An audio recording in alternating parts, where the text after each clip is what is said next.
What up? Barb Jones 345. It is February 18th. So this is the first podcast of February. It's been a long February. And we're in that here's the promo for if you want the podcast and audio on your screen here for the Buzzsprout link. What's happening? Burp Jones 345. We're in that time where the sports is slow. We got basketball. The Super Bowl's over. Seahawks won. There's no baseball yet. We're about to go into spring training, so there just is nothing. We got NBA, and there's just not a whole lot.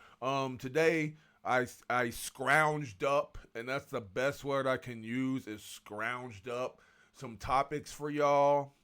Two NFL and two NBA because there is nothing. And that's why there's only been one podcast episode in February, which is fine.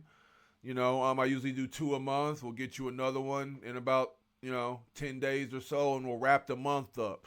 But the sports news right now is on the low end. It'll ramp back up when we get some March Madness, some real baseball games that aren't spring training. Right now, we just got NBA. And so, there isn't a whole lot of excitement in the middle of the normal NBA season right now. But anyways, we got. Ooh, almost just knocked my water over. Anyways, right now, here's all your social media links up top. The TikTok up top is probably the one you want to follow. That one has the most action. And then my YouTube is getting more action. So thanks to everybody that's on those. It's free to follow. Doesn't cost you anything. If you are watching this in audio, just look up 345 Sports Talk on TikTok or YouTube. On TikTok, it's 3_4_5_ sports.talk. Tyreek Hill released by the Dolphins. Sorry, I'm not awake yet. Tyreek Hill released by the Dolphins. And I guess this was expected. The Dolphins are completely rebuilding. They made several roster cuts. The GM has stated that not even Tua is really safe. And even though he's guaranteed a whole bunch more money, that they are going to definitely bring in competition for Tua because they are not satisfied with his performance. So that's a thing. The Dolphins are definitely going to be looking probably to draft or bring in another QB for competition for Tua. And they released Tyreek Hill. Tyreek Hill at first said he is not sure whether he wants to retire or keep playing. But recently, I guess the other day, he made a post on social media that said he does intend to come back. So that raises the question of who he's gonna play for. But you're gonna be getting a Tyreek Hill with a rebuilt knee, which is not gonna be the same Tyreek Hill. And I think the excitement, he might go the route of like a Cooper Kupp, who can still play but not still play as well. And I think that's what we're gonna see. Right now on DraftKings, the odds for him to return to the team with the top odds is the Chiefs, who need a receiver. But again, it's not going to be the same speed Tyreek Hill with a reconstructed knee. And on ESPN, they said the Bills could use him, which the Bills absolutely could, because I've said many times Josh Allen doesn't really have a whole lot to throw to. They also said on ESPN that the Texans could use him next to Nico Collins. That also makes sense. But again, you got to see how he runs with a rebuilt knee, which is yet to be seen. But the Dolphins are completely rebuilding, and they have said that they plan on bringing competition in for Tua. He's not promised, a 100% promised the position. He's going to have to work for it. He threw 15 interceptions last year, which was second in the NFL. So they're gonna make him work for it. So teams that need a receiver, I don't think Tyreek Hill is gonna play this upcoming season. I don't think you're gonna see Tyreek Hill to the 2027 season.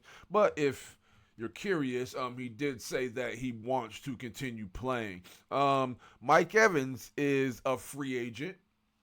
And so Mike Evans was mulling over retirement, and his agent said he's not retiring. He's going to continue playing. Mike Evans is 32, but he continues to put 1,000-yard seasons up until last season. He did not put 1,000-yard season up because he missed some games. He was hurt last season. But he's only 32 years old. So if he does not re-sign with Tampa, and Tampa didn't sound too confident, they only gave him a 1-year contract last year. So, they didn't sound too confident in wanting to keep him. And then on the 1-year contract, he hurt himself. So, I would lean more towards he's leaving than he is staying. Tampa didn't make the playoffs. So, I wouldn't be surprised if you see Mike Evans on a new team. I think Mike Evans can immediately help a team. Definitely as the number 2 receiver at the very least. Someone can use Mike Evans. So, again, the Bills could probably use him. Somebody can use Mike Evans.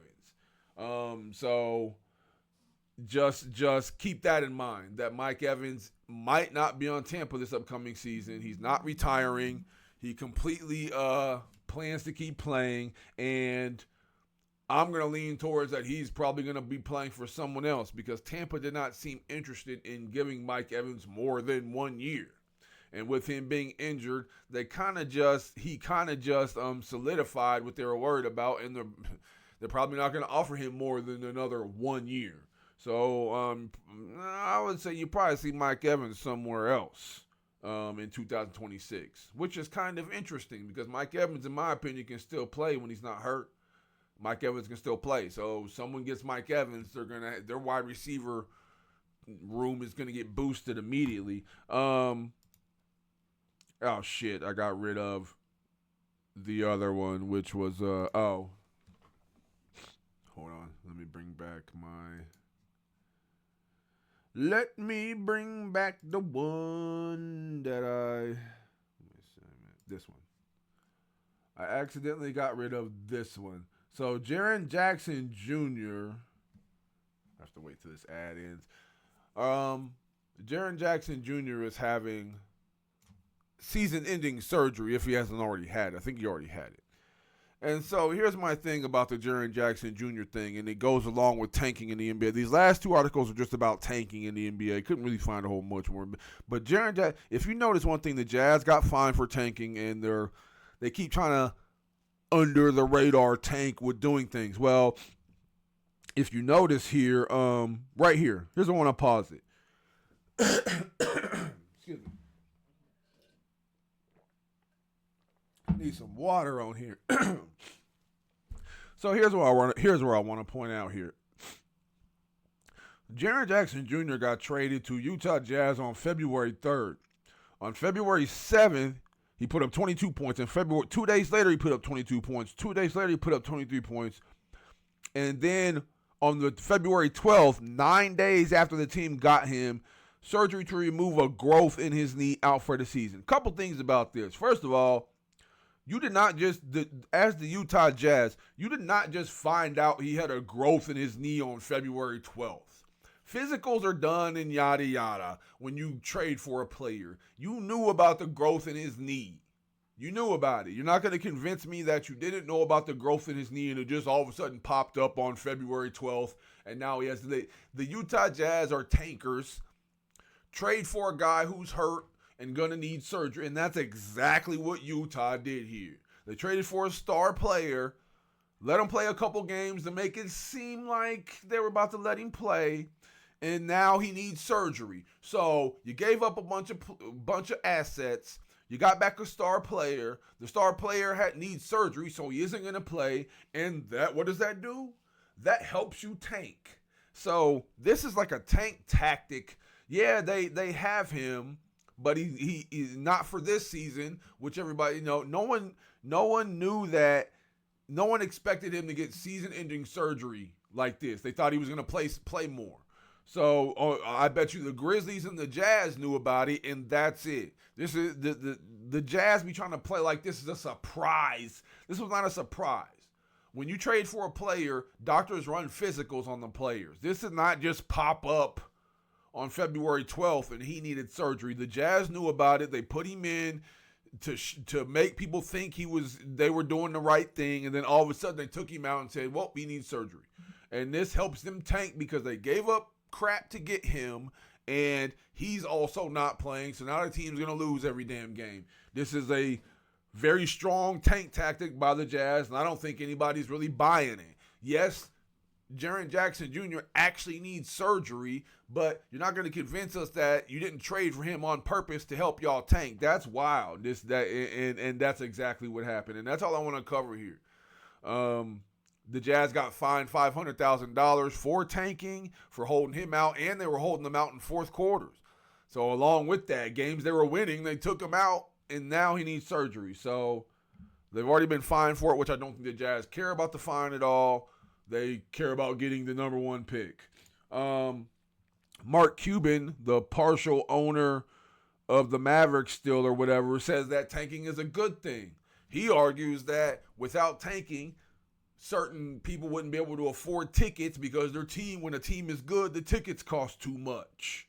And so one of his arguments is that if teams don't tank, then your average citizen couldn't afford the tickets to go see their teams because they're too expensive. And even though that makes sense, I just can't. You don't lose games on purpose so people can afford tickets. That's not how sports works. And he gave other reasons. He said, excuse me. He said that tanking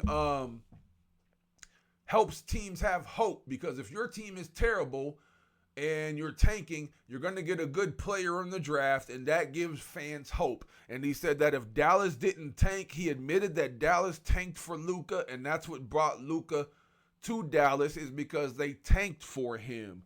And he says without tanking, these teams can't get star players and star rookies, and they'll never be good. And so he gave that as a reason for tanking, I guess. But you're also at the bottom of the barrel, so getting a star rookie isn't going to immediately put you at the top of the ladder either. Yeah, you got a good rookie, but you still have a long climb to get back to the top. And so these are Mark Cuban's reasons that the NBA should allow tanking, is to make tickets more affordable, because if a team is terrible, the tickets are more affordable, and because it allows terrible teams to get good players, and those good players help out, give the fans hope that the team will be good one day. So I don't know. Y'all tell me what you think about that. That's all I got for y'all today. The podcast was only 13 minutes, quick 13 minutes. We're in the middle of February. There's no sports. But I will be back before February ends so we can get our 2 episodes wrapped up. NBA restarts tomorrow. We're on All-Star break. NBA restarts tomorrow. So that will give me a little bit more to talk about. There hasn't even been any games. It was All-Star weekend, which I barely even watched. Burb Jones, 3-4 of them. We out here. Keep watching the highlights on the TikTok. Keep watching the highlights on the YouTube. That's how we roll, man. We gone. Here's the info for the audio again, and that's it. We out of here. 14-minute podcast. I ain't mad at it.